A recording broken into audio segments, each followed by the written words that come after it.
Astronomy can be divided into 8 main fields. They are observational astronomy, theoretical astronomy, planetary astronomy, solar astronomy, stellar astronomy, galactic astronomy, extragalactic astronomy, and cosmology. Each of these fields have their own area of study, methodology, tools, and assumptions. While there is some overlap, each field is interesting in its own way. Observational astronomy is the field of astronomy dealing with direct observations of the universe. It consists of several subfields, including radio astronomy, infrared astronomy, optical astronomy, ultraviolet astronomy, X-ray astronomy, gamma ray astronomy, neutrino astronomy, gravitational wave astronomy, and astrometry. Radio astronomy deals with the observation of radio waves from space. It involves wavelengths greater than 1 millimeter. Infrared astronomy deals with the observation of infrared light, which has a wavelength longer than red. It is basically observing the heat emissions of the universe. Optical astronomy deals with observations in light visible to the human eye. It is the oldest form of observational astronomy and is the type common among amateur astronomers. Ultraviolet astronomy deals with the observation of ultraviolet light, which has a wavelength just shorter than blue light. Because these wavelengths are absorbed by the Earth's atmosphere, observations are done from space.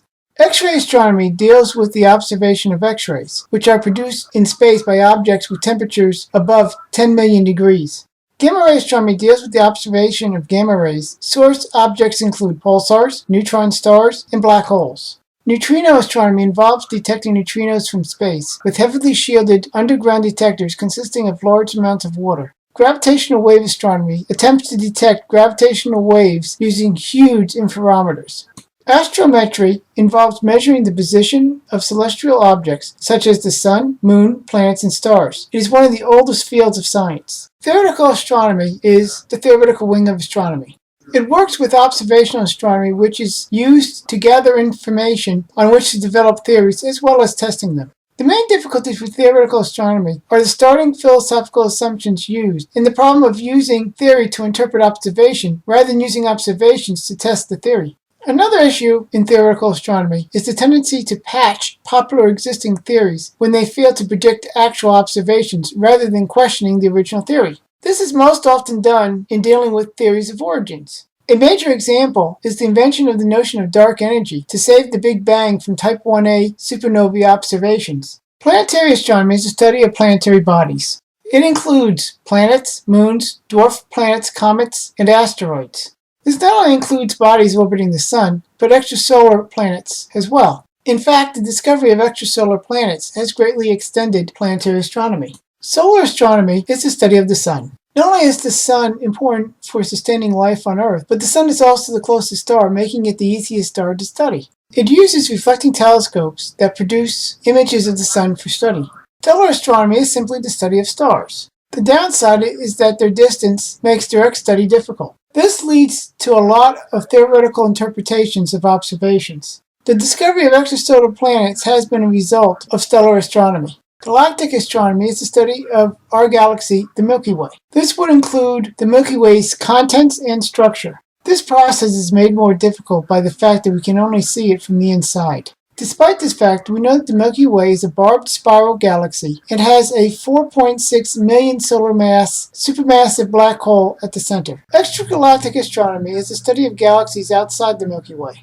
This includes the study of their contents and structure. Studying the general structure of relatively nearby galaxies is fairly easy, since they can be seen in telescopes in great detail. Cosmology is the study of the universe. This includes its structure, composition, history, and origin. The problem is that there are limits to how much of the universe we can directly observe. As a result, cosmology is highly influenced by philosophical assumptions. By applying different philosophical assumptions to observations of the universe, one can get different cosmologies. For example, based on observation, the Earth seems to be near the center of an expanding universe. There are two main ways this observation can be interpreted, depending upon the philosophical assumptions one uses to interpret the observation.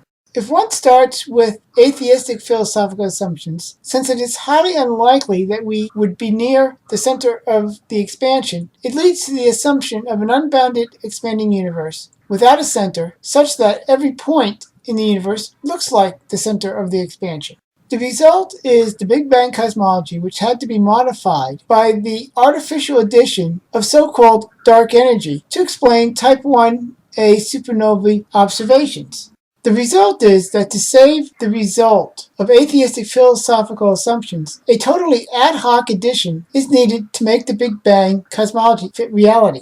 If, however, one starts with biblical assumptions, one can not only accept the observational evidence that we are near the center of the expansion at face value, but one can conclude that the universe is bounded by a layer of water. Psalm 148, 1-4. This bounded Bible-based cosmology explains the Type 1A supernovae observations without ad hoc additions. This comparison shows the philosophical problem in cosmology. Because of the philosophical assumptions behind the Big Bang, its total failure to predict the results of the Type 1A supernovae observations was ignored.